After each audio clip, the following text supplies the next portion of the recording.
Friday, 21st.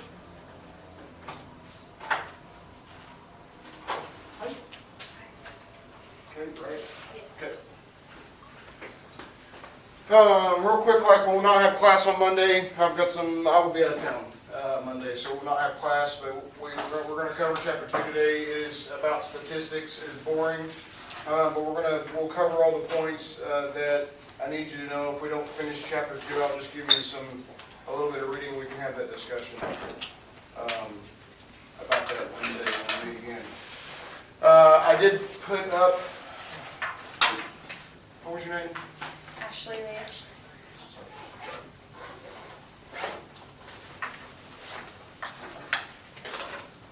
On everybody's seen in the announcements, should have put, there's a Kahoot. Everybody know what a Kahoot is? There's been a few people that's done it so far. It's 25 questions. It's just covering chapter 1.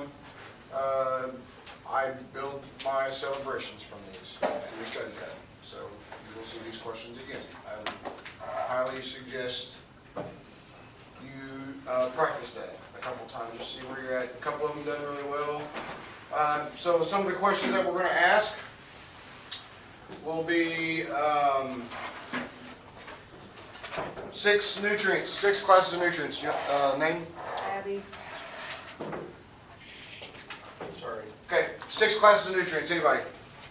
Lipid, sugar, minerals, vitamins, proteins, and water. Say that again. Lipids, sugar, carbohydrates. Which is the second one. Minerals, vitamins, proteins, and water. Okay, yep. Lipids are fats, sugars are carbohydrates, okay? Proteins, vitamins, minerals, and water. Good. Very well. So chapter 2, again, not very interesting stuff. It's about research. What's a reputable site viewed as future nurses? I think you guys have a lot of responsibility. You have patients to take care of. You have needy patients to take care of. I get that. What I would prefer you to do, if you get into I want you to know where to get the right material, okay? If the dietitian's not able to come up and talk to your patient, or the patient wants some education, as a nurse, you're much like a dietitian. As a nurse, you're expected to know everything about healthcare, because you're a nurse. I mean, it's just kind of one of those deals. You are on a high pedestal. Dietitian's the same thing. There are specialties that we can go into, but it's a large umbrella. There's a lot of nutritional diseases out there. So what do we talk about? Evidence-based material. Okay, that's what we focus on. That's what we share. What do you think of when you think of evidence-based? Factual evidence. Factual evidence. Well, it's factual because of the data that it collected, right? Can that data be influenced? Can it be? Yes. Okay, how? Depends on if the researcher wants a certain goal. Wow, very what good. What happen, they're going to mess with the data or influence the mind. Right, absolutely, Heather. Yes. So what happens? There are influences, especially these research studies are grants. Okay, a lot of the funding comes from the federal government. How many of you know that Coca-Cola is actually a large donor to diabetes education and research? Makes sense, right? Keeps a lot of people off their back. We are kind of the problem, right? So here we are, we're going to support what we can do to help correct those things. But there is specific scientific methods, scientific evidence. Dietitians, a lot of healthcare professionals use this. There is a big discussion right now about big data. So hospitals are required to report weekly about inpatients, about admits, about adverse events, like a harmful event that happens to a patient. Anybody know anybody that's ever happened like that? Given the wrong medication, given the wrong amount of medication, it happens way too often. Literally trillions of dollars are wasted because of that. Preventable. Most of it's preventable. So they use a lot of evidence on frequencies, okay, correlations, relationships. Scientific method, anecdotes, conventional wisdom. So we talk about making decisions. based upon our personal experiences, right? I've touched that hot stovetop. I'm not doing that again. That wasn't very good. Or mom says, don't touch that stovetop, okay? Either we learn by experience or we learn from gaining knowledge. And so a lot of that that's why we don't use personal. We don't suggest personal preferences because we're all different. Blogs are nice, to go in there and have a community of like-minded, but as far as the science is what we try to talk about, especially dietitians, we use science to back up our suggestions. Registered dietitian, nutritionist, we'll talk about that at the end of the chapter here because we'll move ahead. Laboratory experiments. Have anybody ever been involved with one of those? They offer money for it sometimes. An experiment is a systematic way of testing a hypothesis, a question. Question everything. Question everything. We just identified that we use research to help make decisions, but then we've also said that research can be influenced, especially by certain outcomes. In vitro means test tube. I don't necessarily need you to know that, but that's what in vitro means. That happens a lot with GMOs. We've kind of talked about that a little bit.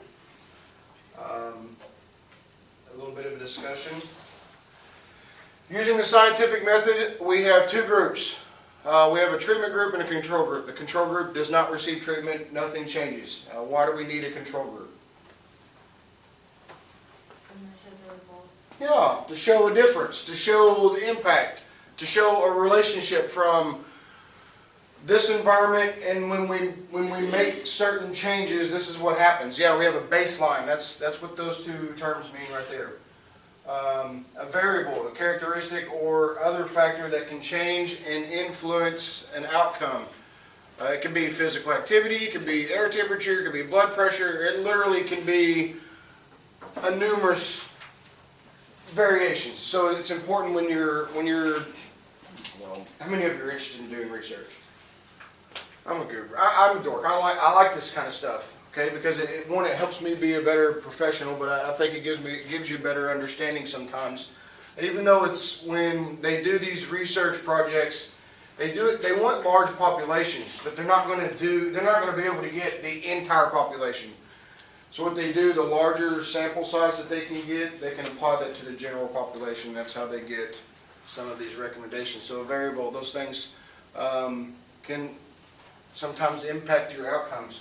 Variables that are not being tested, their findings are likely to be unclear or inaccurate. So if you're not controlling those variables, then your research is pretty much pointless. Randomized controlled trial, I want you to know that one. There won't be very many questions coming from this section, but I think it's important that we know what the science is trying to tell us and where it comes from. So nutrition scientists often conduct experimental studies to obtain information about health conditions that may result from specific dietary practices. Okay, so randomly divide a large group of people into a treatment and a control. So they randomize it. The assignment helps ensure that the members of the treatment and control groups have similar variables like age, weight. We're going to put all the females over here, we're going to put all the males over here, or redheads, or tall people, or whatever, okay? But that would be a randomized control. We're splitting them up, but we do have some similarities between them. The larger the group, the better. I think what I remember, 100 is a good goal to start with. Anything beyond that, it does create some statistical significance. Placebo. What's a placebo? How many's ever heard of the placebo? What is it? Other than it's I can give an example. Sure, absolutely. It's essentially when a doctor states that this medication is going to help them, but give them like a sugar tablet to see mentally if they will think that it's going to help them, and so they essentially don't take the medicine, but they get better. Right. So, yes, sugar pill. The book says they're not simply a sugar pill, but the idea is, another student in another section said, it would be like if my child came to me and says I have a headache, well, instead of giving them Tylenol, I'll give them a Tic Tac. and then their headache goes away 5 minutes later. They think that they got medicine, and so it's the same concept. Yes. Inert ingredients. The pill contains substances that do not produce any measurable physical change. This is a pretty good read. It talks about pellagra. I'm not requiring you to do that, but if you like good reads, this doctor actually involved himself in the experimentation of identifying that pellagra was not a contagious disease. It was nutritional. It's lack of protein. So it's a short read, but I like reading. Okay. Moving forward, double-blind studies. This is probably where you get the best results. Double-blind. Only one person in the research team knows that. Somebody has to know. So there'll be two groups. There'll be a control and a treatment, and then there'll be a placebo and the intervention. Well, there's no identifying factors other than the control group may be green and the treatment group may be yellow, but nobody else knows that. And the purpose of this double-blind study is so when someone's an investigator who's interviewing participants that may be aware of the individual group's assignment, unwittingly convey clues to the subject. Okay, so when we talk about a double-blind study, nobody knows whether they're the control group or the treatment group, whether they're getting the placebo or the treatment. Those have best results, have best statistical significance.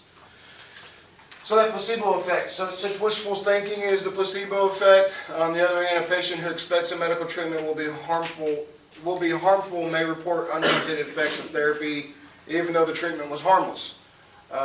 Those side effects. So basically, what they're saying is, oh, I was taking this medication, even though it was the placebo. I was taking this medication and it harmed me. That's what that is. Okay. Well, not that nocebo. You don't need to know that, but it just goes to show you how powerful our thoughts are, our brain is, right?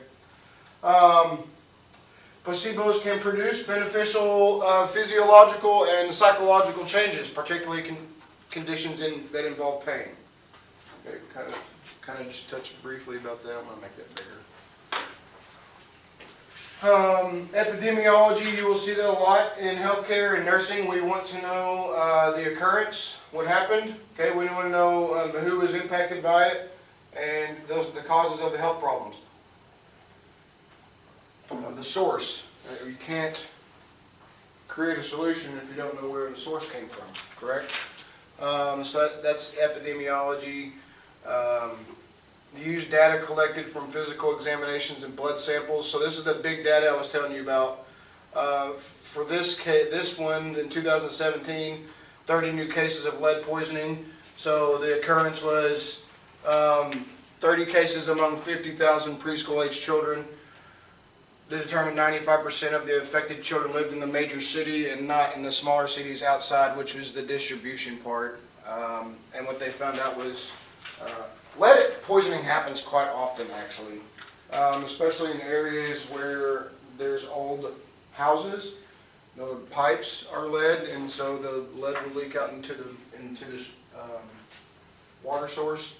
But the epidemiology, we got to know where it's coming from so that we can fix those things. The NHANES, when we talk about that big data, NHANES collects all kinds of data. The big controversy is now is they want to release that information from like 2 decades so that researchers can use the data and find out relationships between middle-aged brown-haired women that wear contacts. I don't know. But there's literally a lot of information in these data folders that hospitals report to. The problem with sharing that so that we can do a better job of predicting. It's what the research helps us do, especially diagnosing patients. But the big issue is HIPAA violation, sharing that information, it becoming access over the internet. We know there's hackers out there. I don't know how they do that, but they find ways. But it's a real deal. We see those things on movies, spamware and stuff, but those things actually happen. Most epidemiological research is observational and involves either case control study or cohort studies. What I need you to know, a case control study involves individuals with a health condition such as heart disease or breast cancer and match those persons with similar characteristics who do not have it. So we're trying to figure out, same population, why do these people have it and these people do not? Or are there predictors? And that's what the case control study is trying to do. As far as the other one is the cohort study, it gets a little bit, this one uses the retrospective, uses the past, okay, to help with suggestions for now, whereas prospective is for the future. Okay, if I had to give you an example, about cohort studies, I think toothbrushes are probably a good one because if you can imagine how toothbrushes have evolved, I can't imagine walking, it's just kind of crazy walking down the aisle looking for a new toothbrush and there's like 8 of them. I just need something to brush my teeth. But they use those things for future. We want to make sure that we keep our teeth healthy. So they come up with studies to help us do that. Studies can last for a long time, and the more time that we give them, the more information we find out. The Framingham Heart Study that began in 1949 is going on today. It was started out with 5,200 participants, extensive physical examination and questions about personal medical history, this, that, and the other. And now they've after following years, they've collected data. If they died, why did they die? But they're still analyzing the information and relationships, even with descendants, their children.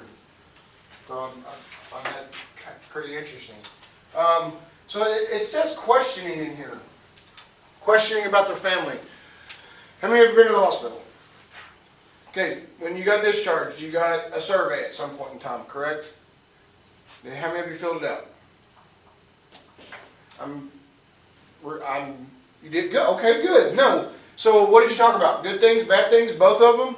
It was just a survey after I had my daughter that the hospital sent, making sure the nurses done their job and the doctors did, make sure I was so comfortable and everything with all the stuff that they did. What do you think people report on the most? Negative. Yeah, negative. Negative. It's not necessarily a bad thing. Okay, we need to know where we're failing, where we can improve. We need to know those things. But I think we also need to know what we're doing great at, so that we can continue doing those things. Unfortunately, I don't think sometimes these questionnaires. So if I sent out a questionnaire and you knew that it was random, I was not able to identify you. Are you going to be truthful in your answers? Okay, what if I knew who you were? What if you put your name, you put some identifying information on there? Would you be as truthful as you were if it was anonymous? Some of us probably would. Some of us probably wouldn't. I can tell you from personal experience, working in healthcare, I'm a lot of extremely overweight people that came into the hospital almost always lost weight. They told us they always lost weight. I always got triggered to go see those people, and they just typically always say that. How truthful is it? So in research, when we talk about research, we talk about asking questions. It's important to know that we're asking the right questions so that we can get the answers that we're looking for to support our question. So correlation. Epidemiological studies cannot establish causation, that is, whether a practice is reasonable for an effect. Okay, there has to be a correlation, a relationship between the variables. That's what we're looking for. There are two kinds. There is a positive and a negative. Positive being direct, where I drink more soda pops, my weight goes up. Okay, the indirect or the inverse correlation is when I eat more fruits and vegetables and my high blood pressure goes down. Okay? Those happen a lot, right? Analyzing data, drawing conclusions, peer reviewed. The That's very important. That's one of the prime characteristics of being good material. Okay, these journals, Journal of Academy of Nutrition and Dietetics, the New England Journal of Medicine, the Journal of American Medical Association, I mean, they have journals and medicals and all kinds of things out there. Peer reviewed. That means experts sat down and reviewed the research and made sure that it was valid, it was solid information. And now, it depends on the editors or whether they want to publish that. Okay, but the peer reviews. So we got a panel of experts. You think it's a good idea for the panel of experts reviewing the research? You think it's a good idea for that reviewer to be a part of the research they're reviewing? Good idea or bad idea? It's a bad idea. Why? They're biased. Yeah, they're biased. Well, so yes, I was a part of that research. Do you think I want it to be published? That's a big deal in the dork world. That's a big deal. Okay, I would like to be published in one of those. Okay, I'm a dork, but I think it's important. I think there's a lot of good information out there, and I think you guys will be. You know, we're going to get into some of that. So when we do those journal articles, I want you to pick something that's interesting to you. That way, you're engaged in reading it, not just reading it to complete an assignment. So research bias. You have scientists, experts, other researchers to avoid relying on their personal attitudes and biases, points of view, and collecting and analyzing data. Funding sources have certain expectations or biases about research outcomes. A lot of the research should tell you who sponsored the research, who sponsored the experiments. So the beef industry, for example, might not find scientific investigations to find connections between high intakes of beef and the risk of certain cancers. But they might want to be interested in supporting a team of scientists who research high protein diet that contains plenty of beef for people trying to trying to lose weight, sorry. See how that changes? You get to pick and choose what research you want. Is that valid? Is it valid when I'm trying to get the outcome that I want? Is that a valid research? Anybody? Maybe? No, I don't think so. I don't think so. So spreading the news. We talked about, you can get a lot of information on the internet. Is Mary's blog a very cool place? Absolutely. She does a lot of great stuff. She's got some good recipes. She's funny, whatever. That's her perspective. I mean, unless she's using science to support some of her suggestions, at that point it's just merely entertainment. Okay? Food's entertainment, right? We enjoy eating food. We enjoy watching movies. So we got to be careful about what we're looking for. .gov, .org, and .edu would be the websites that I would suggest getting information from. So that magazine that I showed you is not very attractive. Those are very colorful. Okay. Here's kind of the deal though. Popular sources of nutrition information such as magazines and the internet generally do not subject articles or blogs to peer-reviewed or other scientific scrutiny. So while these may be entertaining, losing 15 pounds, it probably wasn't even her that did it. She's just a model. Okay. Compared to scientific journals, magazines typically have more colorful, attractive covers and photographs and articles, and shorter and easier for the average person to read. I don't use big words. Some of that's where I think people get lost between reading research and versus entertainment. Yes, this is nice, but that could improve your health. Why wouldn't we want to read those? Confusion and conflict. We've kind of talked about that a little bit. Some people may mistrust the scientific community and think nutrition scientists do not know what they're doing. How many of you think that? It's okay. Maybe if you want to admit that when you stand out there. Technically, I'm not a nutrition scientist because I'm not doing any research. Well, not experimental research. Anybody? You trust your doctor? Why? Because he's a doctor? Force it, yeah. We're supposed to, right? We trust that what they're telling us is that's their professional opinion on what we should do. We should trust them. Does it always mean that what they have to say is accurate? That's why you get second opinions. Right. Okay? I will tell you this, and a lot of the confusion and the conflict, a lot of how many of you heard type 2 diabetes, you're not supposed to have bread, sugars, or sweets? Okay? That's not true.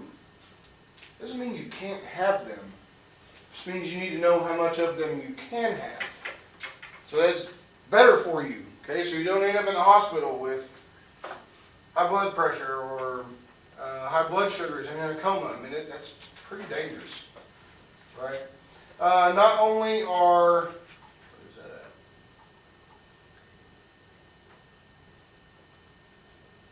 at? Not only, let me find this in here. Oh, here you go. Not only are people genetically different, but they also have different lifestyles, and they typically recall dietary information and follow instructions concerning healthcare practices differently. How many of you know grandparents that went home on high blood pressure medicine, they said, not taking it? Yeah, it happens. Okay, we're all different. So to me, what's important is trying to find those things that I can personally connect with you.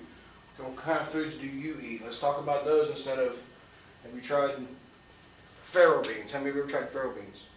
What about quinoa? How many of you ever tried quinoa? Okay. How many of you know what quinoa is? Some of you are looking at me like, what is he talking about?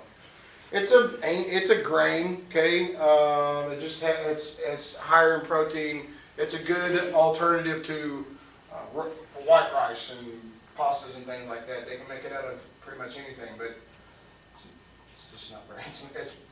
It can be good, but not by itself. I don't think so. Testimonial. We use that a lot. As far as information, right? We just talked about Mary's blog. That's her testimony. Personal endorsement of a product. Talked about Got Milk earlier. Michael Jordan, Kermit the Frog, everybody else, so they could put it on the front of a magazine with a milk mustache. Okay? Testimonial, so personal endorsement of a product. I don't know why we do that. If Donnie Wahlberg's doing it, I got to do it. I don't live Donnie Wahlberg's life. But if it's too good to be true, it's what? Not true. Probably not true. Probably not true. Here's part of the problem, though. Not a problem. It is a privilege. First Amendment. Freedom of speech. Press. Okay, so people can provide nutrition information that's not true. I can't. Because I'm a registered licensed dietitian. I cannot. Or I won't. I guess I could. I could get in trouble for it. Because I'm on a different, I'm not going to say different level. That sounds egotistical. I'm not on a different level. But you understand what I'm saying? Like I'm a professional. It's to be like a doctor giving me, oh, you have diabetes, I'm going to give you insulin pills. But it wasn't even diabetes to begin with. It was something different. Okay? So we got to know. You have to know what's true and what's not. A lot of these things that happen right here, these are the one that gets me the most, and not because I'm interested in growing my hair back, but the Hair for Men commercials. You got a guy over here, he's like this, well, looks a lot like this, okay? But then the other one, he's got a full head of hair, but it's not even the same guy. How many of you seen those? Happens all the time. But it's like, oh, I got to do that. You see what it did to that guy? And weight's probably one of the most common things. Hydroxycut was a big deal, and they put the ephedrine and stuff because it was working. It was killing people though, because they're like, oh, if I take one and I lose 3 pounds, what happens if I take 5? My heart explodes. That's what happens. FDA can regulate nutrition and health-related claims on product labels, but the agency cannot prevent the spread of health and nutrition misinformation published in books or pamphlets, presented in television or radio programs. How is that even fair? Like, so unless I'm going and buying this product Okay, if it, on the label, if unless I'm walking down the aisle and I see it, Cheerios has the heart, okay, has the heart on it. The American Heart Association supports Cheerios being a heart healthy. That's why they're allowed to do that. Okay, there is some of this, but why on our packaging but not anywhere else? I don't know. They say things like scientifically tested, pseudoscience, presentation of information masquerading as factual and obtained by scientific methods. Enzymatic therapy. If I walked up to you in the hallway and I was trying to sell you a supplement and I said enzymatic therapy, not knowing me at all, would you think I knew what I was talking about? Or would you not talk to me at all? Because I'm not an approachable guy. I would, like, if I didn't have a class with you and you're like, I'm out of therapy, I'd be like, hey, what are you doing? Yeah, no, right. And then I'd walk away. I mean, it confuse people by weaving false information with facts in their claims. We see doctors on TV all the time, and they're just wearing a lab coat, and with a stethoscope around their neck. I mean, how many of you think that that's a real doctor? Yeah. Just making sure. Because it's okay to raise your hand if you thought that was a real doctor. Santa Claus is real too.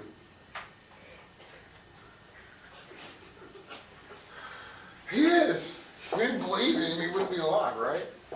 Over the past 100 years, people's lives have greatly improved by contributions of medical research. Physicians have nothing to gain from concealing a cure from the public, but Big Pharma does. Moreover, if you follow a physician's advice and have positive results, are you likely to be that doctor's patient for a long time and recommend that practitioner to others? We do it with, oh man, this diet's so great, you just gotta try it. That's what happens. That's what happens. I like this. So if your car is not functioning properly, you probably wouldn't want people who, you probably want people who have the best training and equipment to repair the job. Why don't we want the same for our bodies? We do routine oil changes, make sure we got tires on there, but what kind of maintenance are we doing for our body? Are we really put our vehicle above our own health? So ask the questions. We're not going to go through each of these, but I think you should. I think it's important to ask questions. Where did the research come from? Who is involved? Okay, I think it's great that gummies, vitamin gummies, help children who are low in vitamin C. Okay, but who's doing the research? Is it good research? What motivates the author and promoters? Okay, peer-reviewed, talks about some questions that we kind of just talked about. Quackers help. See, look, real doctor or not? Yes or no? That's kind of a rhetorical question, but what I always look for is sometimes and now they've started putting names on there, but this guy doesn't. So he is a quack. Quackery involves promoting useless medical treatments. Copper bracelets. How many of you know about the copper bracelets for arthritis? Nobody's ever heard of that? Does it work? I know a guy, we went to Branson one time and he sold these bracelets and my dad bought one for like his back and stuff. And he said it helped, but Okay. not for long. I mean, it never lasted. And it probably was a mind thing, you buy something that's going to help you and you tell yourself, oh, it's working.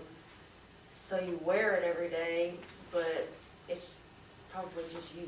Fair enough. So I will combat that with, what about the ash beads that they put around the bait? Was not ash, amber. The amber. Like amber, they don't work. You don't think they were? To me, they didn't work for my daughter. They weren't around when my kids were younger, but working in WIC, I've seen a lot of children and moms. Only up until these classes, when I've introduced and talked about that, have I heard people say they didn't work. I mean, Up until then, I probably didn't keep it on her long enough because I've heard so many people, like I know of a girl that shared her story on TikTok. Her kid choked from, got strangled and died. So after that, I never really put the necklace on her, and you're supposed to have a certain length and blah, blah, blah. And so I probably didn't keep it on, but my daughter's cousin, he's worn one since the day he was born. He's never taken it off. He's sick all the time.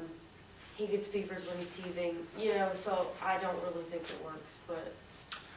Well, I was saying that because, and I agree with you. I think sometimes they would talk about the placebo effect. We talk about taking something that we think is going to do us better, and it does. Is it because I was willing that, right? But as an infant doesn't know Right. anything. Interesting. Very good. Thank you. So just, you got to talk about those things. We can't ignore them.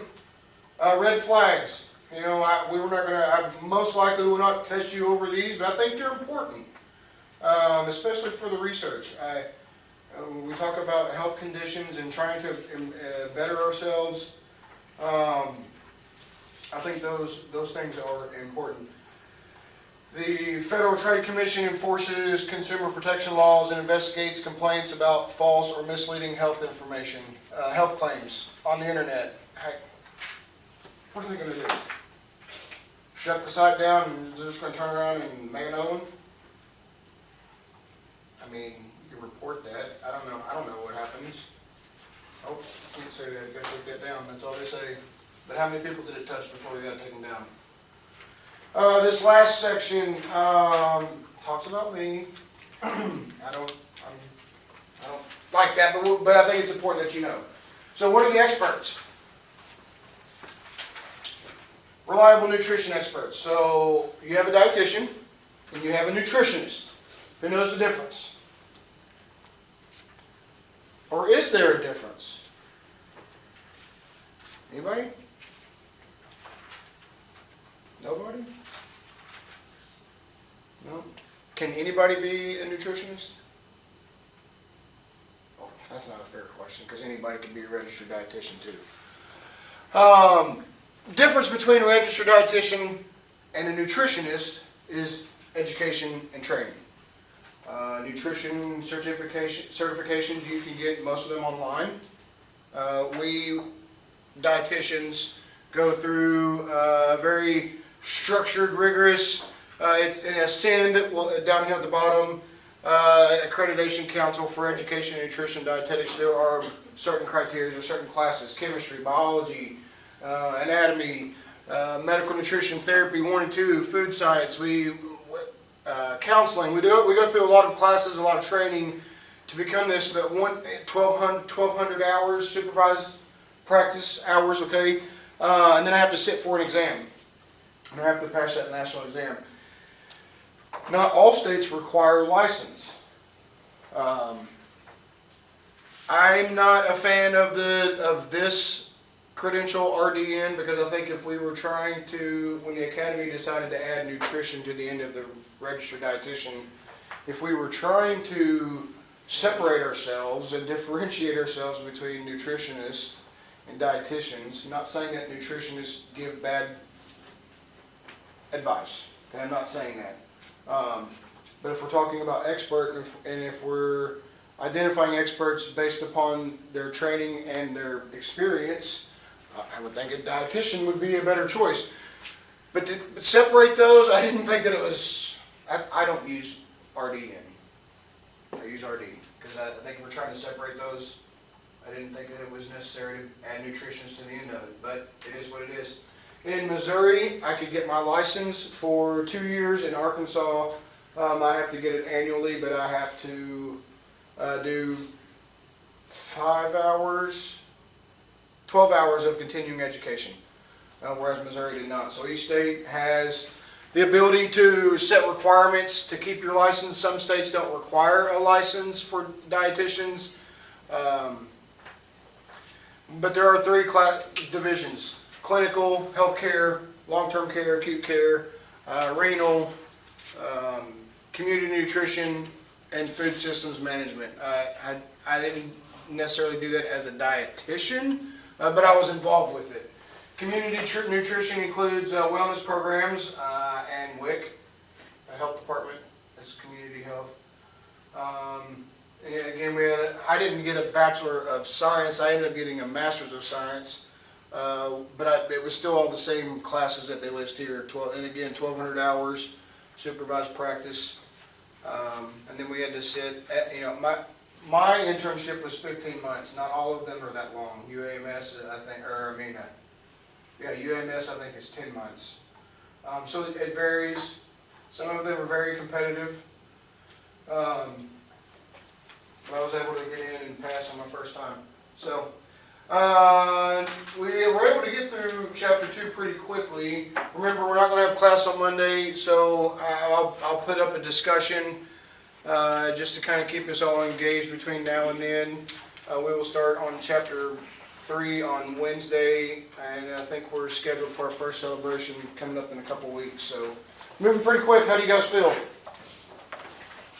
Okay, how many of you using that prep?